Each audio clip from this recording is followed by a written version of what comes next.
citizens who are not criminals. Their children aren't getting kidnapped. So when you say, you know, people think ICE has gone too far, it's because they're listening to you say these things. They're using their own eyes. So they're seeing the big cases. They're seeing children being kidnapped from the schools. Alex Preddies of the world. They're seeing people who have been Freddie is not a child who was kidnapped from a school. I said they are seeing. He was a guy that ran around with a gun. Yes, and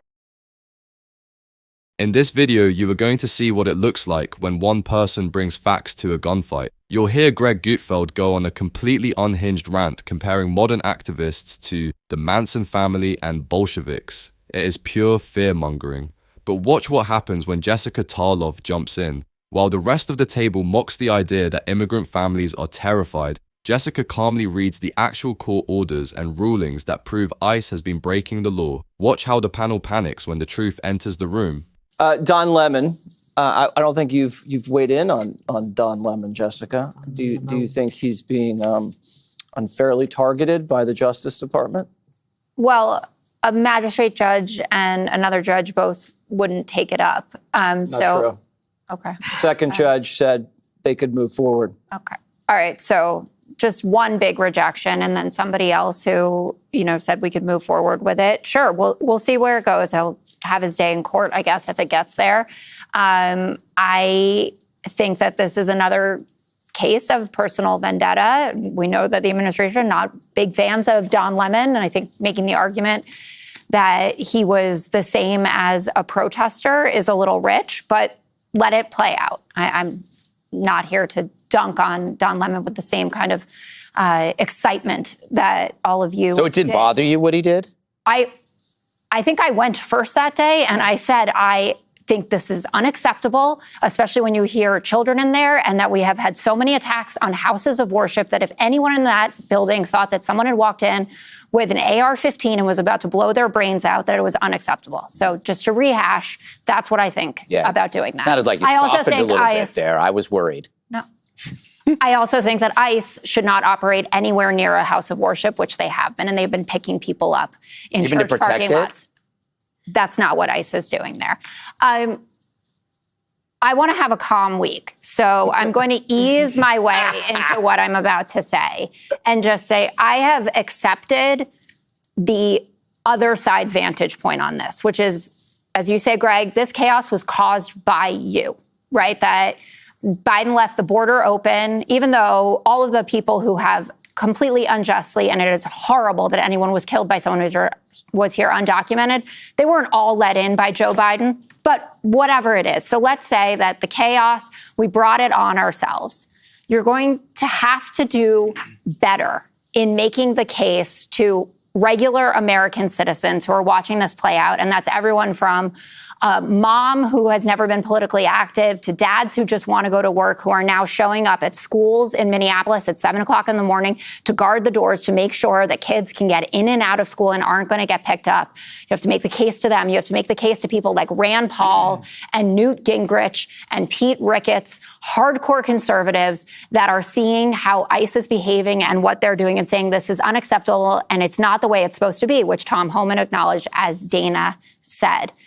The chaos that these loony leftists are creating are also not making ICE violate court orders at levels that judges have not seen before. This conservative Minnesota Chief Justice, Schultz is his name, said that they violated more court orders in a month in January than some federal agencies in their entire existence. Since July, so just over the summer, 2,300 judges have had to weigh in to say that people were denied their due process. And that includes sometimes American citizens, which should, for a good conservative, really rile you up. 59% of Americans, this is our own Fox poll, say that ICE has gone too far with the deportations, including 71% of independents. Now, I agree with you, Dana. I don't want to read too much into any of this in terms of elections. We just had those 2 special elections in Texas, which were, pretty seismic shift towards Democrats, with Republicans who voted in the Republican primary just showing up to voice their discontent with how the Republican Party is operating. I don't want to rest on our laurels about it. And we need law enforcement. We need the bad hombres out. But just dismissing and saying this is all our fault and that we're going to take it that way is not how it's going to play out politically, and it's not how to make the country safer. Well, can I just say something? Can I just? Yeah, I'm going to respond because you say you cite that people think ICE has gone too far. Why? Because in your same commentary, you said children were scared of being abducted from their schools. Okay, so why do you feel the need to make people feel scared that their children are going to be taken from schools when that hasn't happened?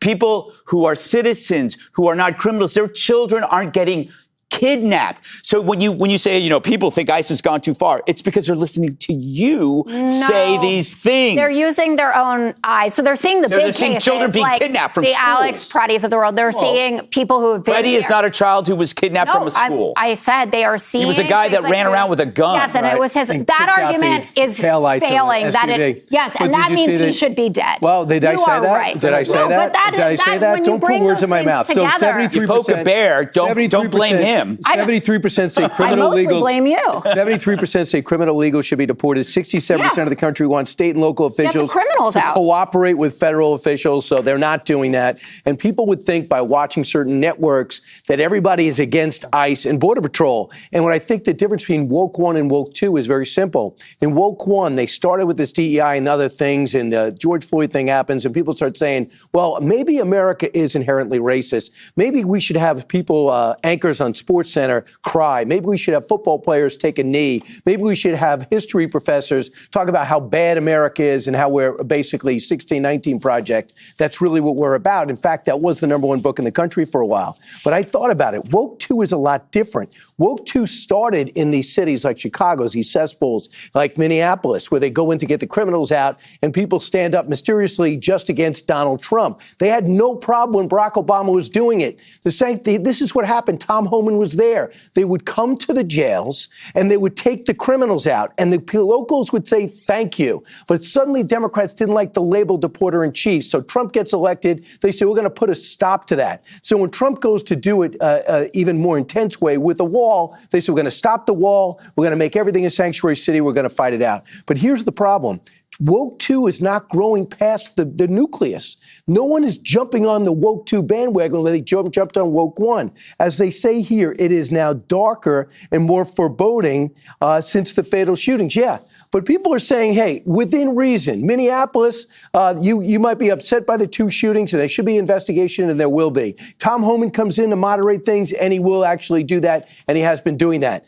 But the target of ICE ridiculing the entire organization, these are American citizens who are law enforcement, and you think you're going to get away by saying it's to fund the police. Let's abolish ICE and abolish the police.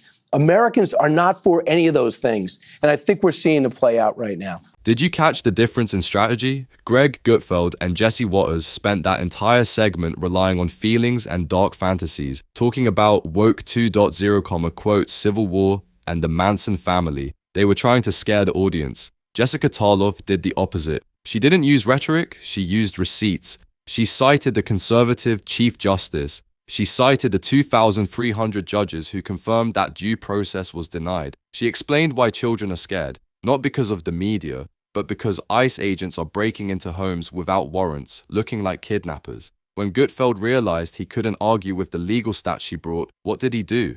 He attacked her personally. I mostly blame you. That is the reaction of a man who has lost the argument. Jessica exposed that the cruelty is the point, and they hated her for it. If you want to see more of Jessica holding the line in the lion's den, make sure to like and subscribe. Thanks for watching.